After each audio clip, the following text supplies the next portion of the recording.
মধ্যপ্রাচ্যের আকাশে আবারও যুদ্ধের গন্ধ। আলোচনার টেবিলে শান্তির বার্তা দিলেও বাস্তবে পরিস্থিতি ক্রমেই ঘোলাটে হয়ে উঠছে। মার্কিন প্রেসিডেন্ট ডোনাল্ড ট্রাম্প আপাতত সরাসরি ইরানি আঘাত হানতে রাজি নন। তিনি চাইছেন কূটনৈতিক পথেই ইরান ইস্যুর সমাধান, কিন্তু এই অবস্থানকে মোটেও ভালো চোখে দেখছে না ইসরায়েল। তেল আবিবের মতেই ইরানকে শুধু কথায় থামানো যাবে না, শক্তি প্রদর্শনের মাধ্যমেই তাদের দমন করতে হবে। আর সেই লক্ষ্যেই এবার যুক্তরাষ্ট্রকে স্পষ্ট বার্তা দিয়েছে ইসরায়েল।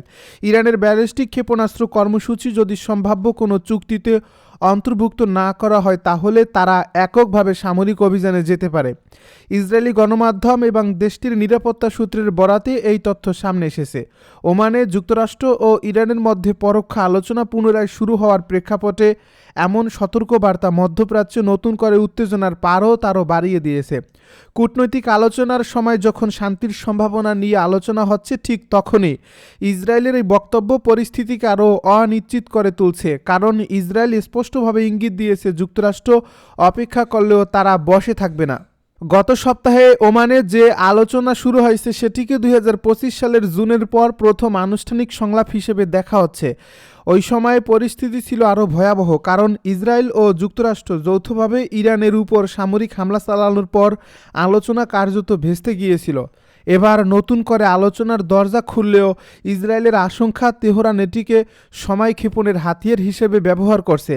তাদের ধারণায় ইরান আলোচনা চালিয়ে এমন একটি অবস্থান তৈরি করতে চায় যাতে ভবিষ্যতে সামরিক হামলার সম্ভাবনা সীমিত হয়ে যায়। বর্তমান আলোচনার মূল বিষয়বস্তু ইরানের পারমাণবিক কর্মসূচি। ওয়াশিংটন চাইছে তেহরান যেন পারমাণবিক অস্ত্র তৈরির সক্ষমতা অর্জন না করতে পারে, কিন্তু ইসরায়েলের উদ্বেগ আরও বিস্তৃত। তাদের মতেই ইরানের ব্যালিস্টিক ক্ষেপণাস্ত্র কর্মসূচি এই সবচেয়ে বড় হুমকি। কারণ পারমাণবিক কর্মসূচি একদিকে ঝুঁকি হলেও ক্ষেপণাস্ত্র সক্ষমতা এমন একটি শক্তি যা ইরান ইতিমধ্যেই বাস্তবে ব্যবহার করার অবস্থানে পৌঁছে গেছে। তাই তেল আবিব মনে করছে, শুধু পারমাণবিক সীমাবদ্ধতা দিয়ে ইরানকে নিয়ন্ত্রণ করা যাবে না। শুধু মধ্যপ্রাচ্য নয়, ইউরোপেও সামরিক প্রস্তুতি বাড়িয়েছে যুক্তরাষ্ট্র। ব্রিটেনে 6টি F-35 যুদ্ধবিমান এবং 2টি রিফুয়েলিং বিমান পাঠানো হয়েছে। বিশ্লেষকেরা বলছেন, এই পদক্ষেপের অর্থ হল যুক্তরাষ্ট্র যদি পরিস্থিতির জন্য প্রস্তুত রয়েছে। তবে ডোনাল্ড ট্রাম্প প্রশাসন প্রকাশ্যে এখনও কূটনৈতিক সমাধানের বার্তাই দিচ্ছে। এই দ্বৈত অবস্থানই পরিস্থিতিকে আরও জটিল করে তুলছে।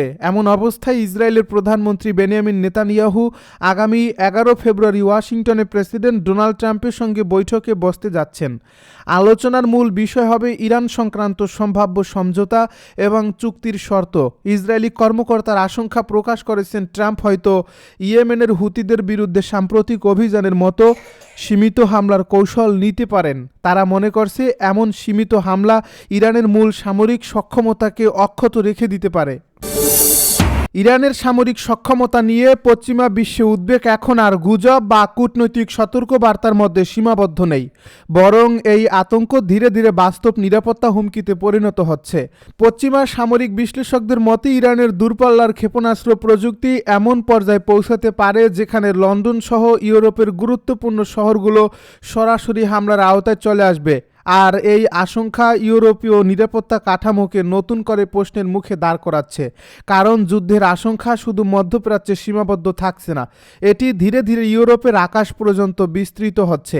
বিশ্লেষকেরা বলছেন, আন্তর্জাতিক অস্ত্র নিয়ন্ত্রণ কাঠামোর দুর্বল হয়ে পড়া এই সংকটকে আরও গভীর করছে। সম্প্রতি কৌশলগত অস্ত্র নিয়ন্ত্রণ চুক্তি, স্ট্র্যাটেজিক আর্মস রিডাকশন ট্রিটি বা স্টার্ট চুক্তির মেয়াদ শেষ হয়ে যাওয়ায় বিশ্বের পারমাণবিক নিরাপত্তা ভারসাম্য আরও অনিশ্চিত হয়ে পড়েছে। তো এই চুক্তির আওতায় যুক্তরাষ্ট্র ও রাশিয়ার পারমাণবিক অস্ত্রভাণ্ডার সীমিত ও নিয়ন্ত্রিত ছিল, কিন্তু এই কাঠামো শুধুমাত্র দুই পরাশক্তির মধ্যে সীমাবদ্ধ থাকায় বিশ্ব নিরাপত্তা ব্যবস্থার বড় অংশ এর বাইরে থেকেই গেছে, যার ফলে ইউরোপ, মধ্যপ্রাচ্য কিংবা ইরানের মতো উদীয়মান সামরিক শক্তির উত্থান চুক্তি আওতার বাইরে ছিল। তাই স্টার্ট শেষ হওয়া মানেই বৈশ্বিক ঝুঁকি হঠাৎ কমে যাবে, এমন ধারণা এখন বাস্তবতা থেকে অনেক দূরে।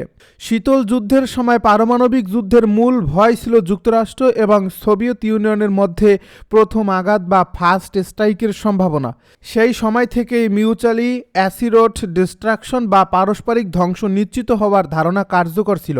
অর্থাৎ একটি পক্ষ পারমাণবিক হামলা চালালে অপর পক্ষ পাল্টা হামলা করবে এবং দুই পক্ষই ধ্বংসের মুখে পড়বে। আজও যুক্তরাষ্ট্র, রাশিয়া, চীন, যুক্তরাজ্য এবং ফ্রান্সের মতো রাষ্ট্রগুলো জানে যে পারমাণবিক যুদ্ধ মানেই আত্মঘাতী ধ্বংস, কিন্তু নতুন ভয় তৈরি হচ্ছে অন্য জায়গায়, কারণ আধুনিক বিশ্বে যুদ্ধের ধরন বদলেছে এবং নতুন শক্তিগুলো পারমাণবিক ছাড়াও ভয়াবহ ধ্বংসযজ্ঞ চালানোর সক্ষমতা অর্জন করছে। এই প্রেক্ষাপটে ইরানের ক্ষেপণাস্ত্র কর্মসূচি পশ্চিমা নিরাপত্তা বিশ্লেষকদের মাথা ব্যথার বড় কারণ হয়ে উঠেছে। পশ্চিমা রিপোর্টগুলোতে দাবি করা হচ্ছে ইরান উত্তর কোরিয়ার সহায়তায় দ্রুত গতিতে ব্যালিস্টিক ক্ষেপণাস্ত্র কর্মসূচি উন্নত করছে। সাম্প্রতিক কিছু প্রতিবেদনে এমন কথাও বলা হয়েছে যে ইরান একটি আন্তঃমহাদেশীয় ব্যালিস্টিক ক্ষেপণাস্ত্র পরীক্ষা করছে, যার পাল্লা প্রায় 6000 মাইলের কাছাকাছি। এর অর্থ হলো ইরানের ক্ষেপণাস্ত্র শুধু মধ্যপ্রাচ্য বা ইউরোপ নয়, প্রয়োজনে যুক্তরাষ্ট্রের পূর্ব উপকূল পর্যন্ত পৌঁছানোর সম্ভাবনা তৈরি করতে পারে। যদিও এই দাবির সবকিছু এখনও শতভাগ নিশ্চিত নয়, তবে শুধু এমন সম্ভাবনার কথাই পশ্চিমা নীতি নির্ধারকদের ঘুম হারাম করার জন্য যথেষ্ট।